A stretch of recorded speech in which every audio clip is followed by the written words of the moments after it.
Welcome to SVG-TV News for Monday, November 3rd. I'm Jimmy Prince with the details. There has to be a multi-sectoral approach for Ebola preparedness here. This is according to Chief Medical Officer Dr. Simone Kiza Beach speaking on HIT's Talk on Sunday. Beach noted that all hands need to be on deck and the persons should be aware of all symptoms as well as to have an action plan to deal with the situation should it arise here.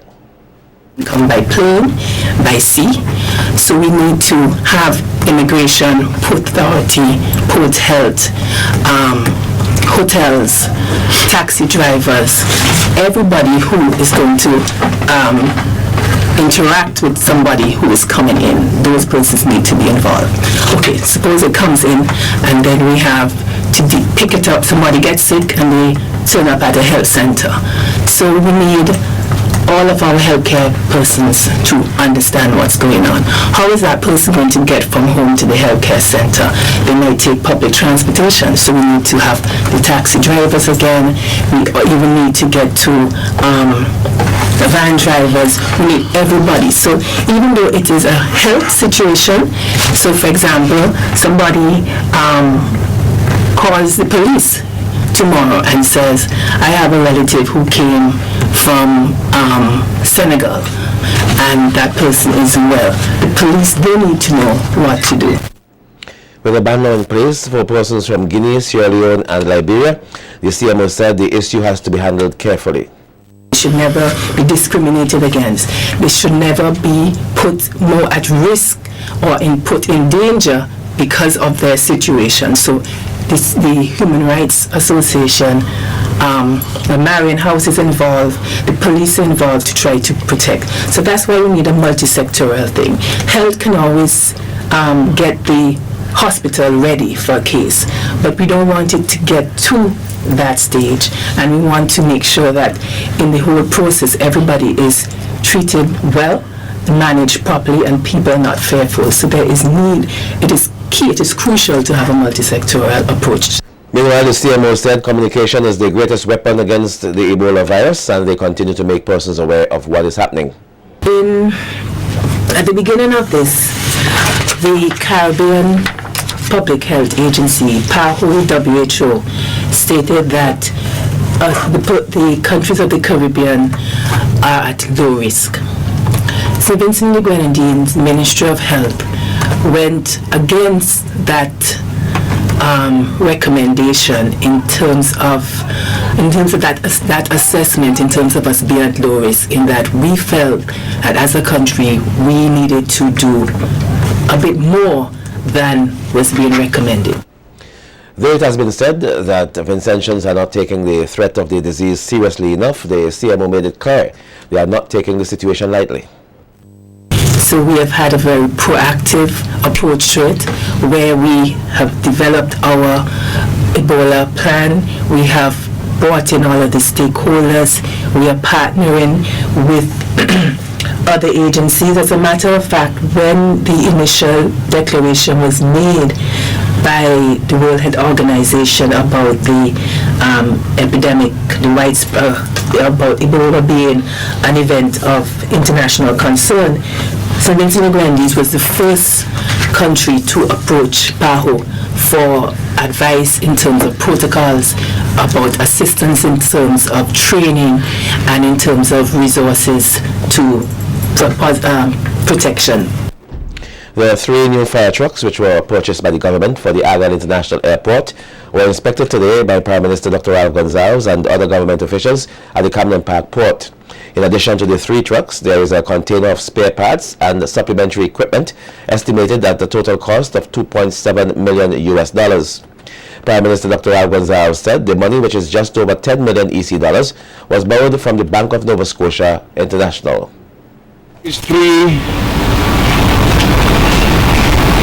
firefighting vehicles and aircraft rescue,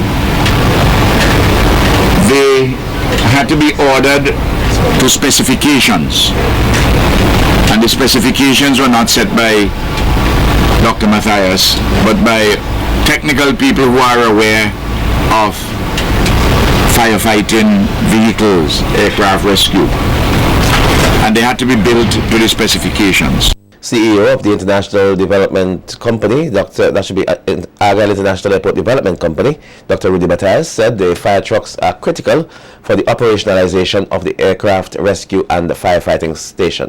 For that to be operationalized, we have to have the fire trucks.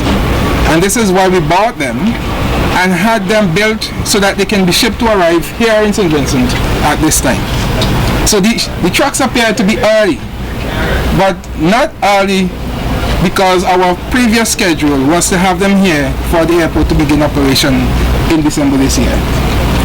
So what we have to do now is, of course, to store them until the rest of the works at Argyle are completed. Meanwhile, Dr. Matthias added that they are in the process of buying other pieces of equipment which will be required for the operation of the airport. This has nothing to do with construction, of course. This is for the operation. And in fact, the way some projects are conceptualized, normally you will have one state constructing the buildings and facilities, and the other agencies of government, like the police, like the immigration department, like the airport operator, they will buy the equipment that they need to operate the airport.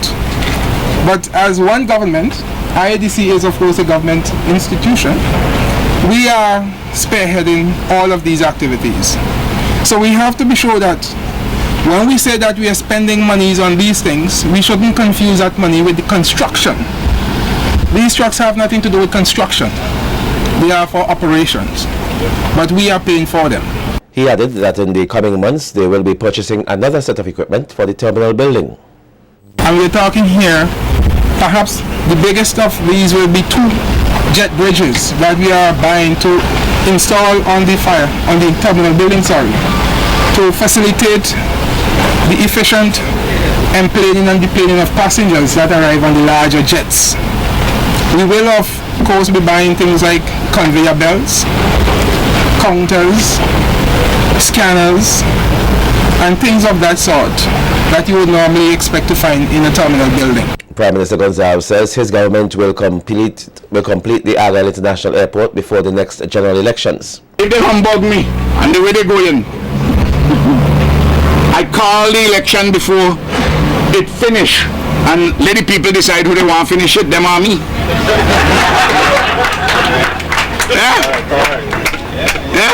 They better don't humbug me, you know.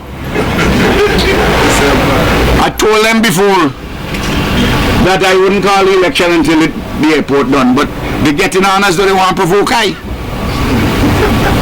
And if they provoke me too much, I'll call the thing and tell the people, well, listen, I finish it, they say they want to finish it. Choose, who you want to finish it, the Comrade or Eustace? And if you say Eustace, well, I go simply up a gas and enjoy myself, like a Rasta man up there. Still ahead, family of Barody murder victim appeals to persons to be more sensitive to their loss. More stories on the local scene when we come back.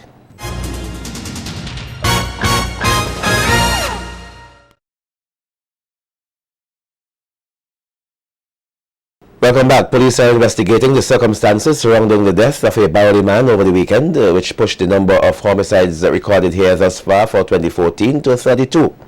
According to reports, Paul Spence, who was believed to be in his late 40s, was found dead in his home by his niece shortly before 8 o'clock on Friday. Dawn Gloucester, niece of the deceased, told SVG-TV News she last saw her uncle alive on Wednesday. And then when I didn't walk back there the Wednesday, I didn't want there the Thursday. When a Friday morning I was washing and the soap where I was washing it was all finished. So I came down by the shop and then I met my mother sweeping up the yard and she said, Nova, you know you are still in Paul? And me say what? And I leave and I go by the shop and I come back. When I come back, she's still sweeping. She said, me no know what say happen to Paul. Me no see Paul ain't come for nothing to eat. Then she said, you know what happened? Go round by the window by the house and see if you see him in the, probably he in the junk or something. When I went round by the window, was me alone. I saw him. I look on the bed, I saw blood on the bed, blood all over in the bedroom, and when I look on the ground there, I saw my uncle naked in a lot of blood. Oh, I didn't see any gunshot wounds, I didn't see any chop, more than I see a lot of blood on the bed and on the ground where he was lying into. And then one of my cousins come up there, after he heard me screaming, he come up there and he said, what? And I said, Paul in the house dead, and he go inside the house and he look on the body, and he said like he get a chop in his head.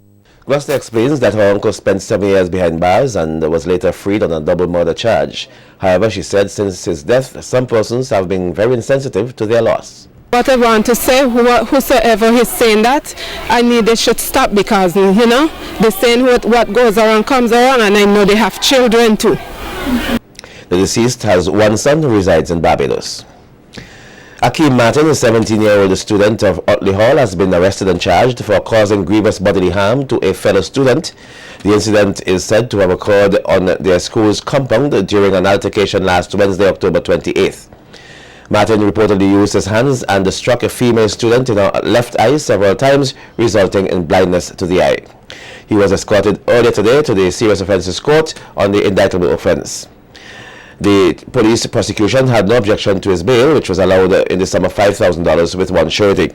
He was also placed on curfew to be in his parents' home between 6 p.m. and 6 a.m. daily. January 20th, 2015 is the date set for the start of the preliminary inquiry. Men need to rise up and become the leaders that they are expected to be in society, so says local pastor Nolan Nanton, who was at the time speaking at the 7th and final Rural Men's Conference on Saturday, hosted by Project Men 2020. According to Pastor Nanton, men are critical pillars of society and they need to understand their roles and responsibilities. Society consists of 7 pillars. Government. And he says that the government either restrain or endorse evil. To education, which teaches the truth or lies about God and his creation are taught in the education facility. Then the third one is the media, and the media is where information is interpreted through the lens of good or evil. And then you have arts and culture. The arts and culture, they are values, where values and virtues are celebrated or distorted. Religion, which deals with the worship in spirit or spirit and truth, that should be, or we can settle for religious rituals. The family, and the word is missing there. The family deals with the continuity. My brother mentioned earlier that the family is foundation. If there is no family, you don't have a society, right? And then we have the business sector. The business sector, they say, influence all the other sector. Because whoever control the money, control the nation, basically. Commenting on the decreasing performance of boys here, he urged persons to help empower them to become great leaders in society.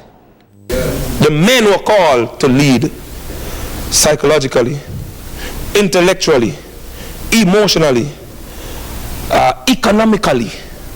We're losing our men. We've got to begin to make a deliberate effort to fight for men, to regain our men. In fact, listen, when it comes to the men, we've got to make a deliberate effort to regain them. Let me tell you who we are losing. We are losing our sons that we are often not paying attention to. If it be a son, kill him.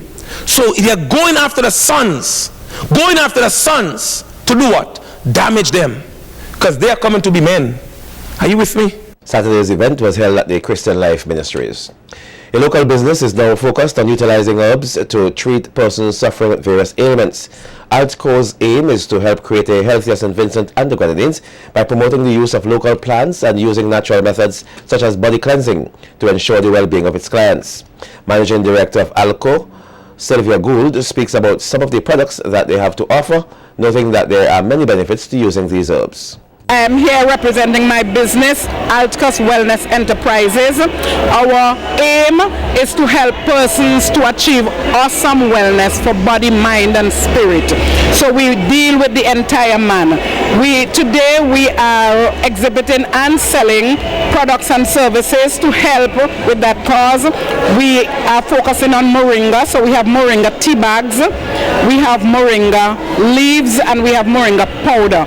We also have some herbs, Chinese herbs, as they say, for every ailment, God caused a herb to grow, and we have several available now. We also have coconut oil. You know, long time ago we used to make lard oil, and they used to tell us how it's full of cholesterol. That was a lie from the pit of hell, and now people are realizing the importance of coconut oil. Coconut oil is cheap, and it is good. It is good for the skin, it is good for the hair, it is good for the immune system. system. It is anti-inflammatory, means it helps with things like swelling, and so it helps with getting rid of germs and so in the body. It can be used on the skin, in the hair, everywhere. She also spoke about a few of the detox treatments which our business offers. And when you detox, you help the liver, the kidneys, the entire body to get rid of chemicals and toxins and so in the system. We also do a foot detox, which is not as effective but is really good for the lower part of the body and for issues of the lower legs. We do an aromatherapy, full body massage, but you can also get like a head and neck massage, a neck and shoulder massage. You can get a back, anything you want, any part of the body. Located in Annesville, opposite the Big Shell gas station, as if you're going out to Villa, just before you get to De Freitas Motors, we are in a cream house. Our telephone number 453-4207. We are open Monday to Friday 9 to 3. We are closed today, of course. You can also get us day or night, 495-2496. That's 495-2496. Fuel supplier Sol is warning persons of the dangers of bamboo blowing petroleum products. According to a release from the company, this is dangerous practice which could result in loss of life and property. It states that cooking gas cylinders can explode if they are exposed to naked flames. They are appealing to persons not to blow bamboo close to any petroleum product or tank installation. The release added that blowing off bamboo should be done only at fixed but safe locations, and mobile bamboo blowing is hazardous and dangerous to motorists and other users of the road.